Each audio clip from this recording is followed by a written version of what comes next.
যখন থেকে ঘটনা শুনেছি আমি খুবই উদ্বিগ্ন। এর আগেও ভগবানপুর মিদনাপুরে, পটাশপুর মিদনাপুরে, কুচবিহারে, দুর্গাপুরে, বেহালায়, দিনহাটায়, পানিহাটিতে অনেক জায়গায় অনেক মেয়ে ধর্ষিত হয়েছে। এবং আজকেও বারুইপুরে যে ঘটনা এক মারাত্মক রূপ নিয়েছে, কারণ মানুষ সহ্য করতে করতে মানুষের ধৈর্যের বাঁধ ভেঙে গেছে, যতটুকু আমি শুনতে পেয়েছি। কারণ আমি কোনোদিন জীবনে কোনো দাঙ্গা হাঙ্গামা করার পছন্দ করি না এবং করিনি। আমি ভেবেছিলাম আমি তাদের পরিবারে একাই যাব এবং গিয়ে তাদের শোকসন্তপ্ত পরিবারের সাথে একটু দেখা করবো, তাদের কথা শুনে আসবো।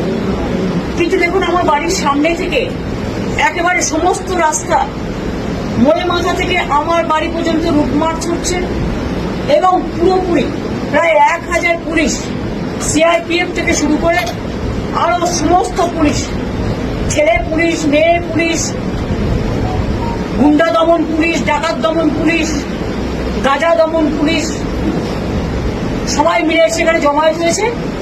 কি না তো আমাদের নাকি নজরবন্দি করে রাখা হয়েছে, আমি শুনছি হাউস অ্যারেস্ট করা হয়েছে, মুখে না বললেও এটা তো সেটাই প্রমাণ হয়।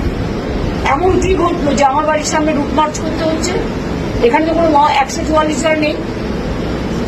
এমন কি ঘটলো যে এখানে সিআরপিএফ থেকে শুরু করে একেবারে আরপিএফ থেকে শুরু করে একেবারে আইবি থেকে শুরু করে এসবি থেকে শুরু করে সিআইডি থেকে শুরু করে ডিফারেন্ট টাইপের পুলিশ মোবিলাইজেশন করা হয়েছে? কেন? আমরা কি চোর না ডাকাত? না আমি জীবনে কোনোদিনও দাঙ্গা করেছি?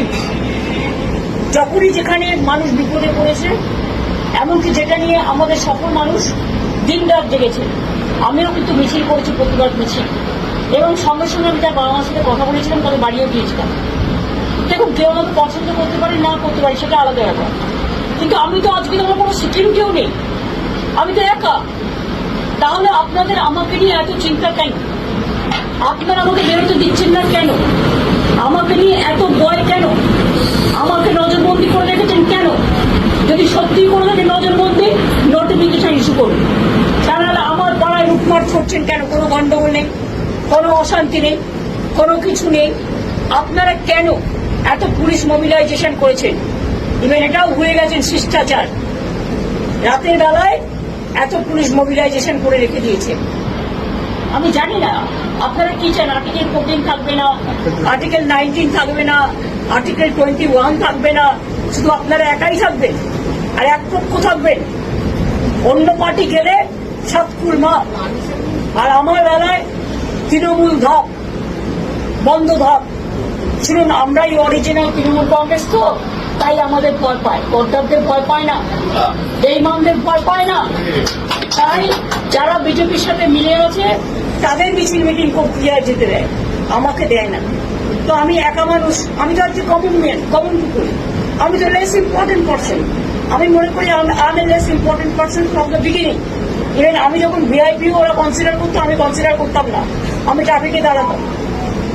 তার কারণ আমি কোনোদিন আমার সাধারণ জীবনযাপন থেকে সরে যাইনি, কোনোদিন যাবো না। কাজে আপনাদের কাছে আমি বলবো, যে কথা বলছে অরিন্দম ভাই সম্পূর্ণ সত্য। আমি যেতে না পারলেও তাদের পরিবারের সকলের সাথে আমার কথা বলছে। বাদ বাকিটা আমি উচ্চ রাখছি পরবর্তীকালের জন্য।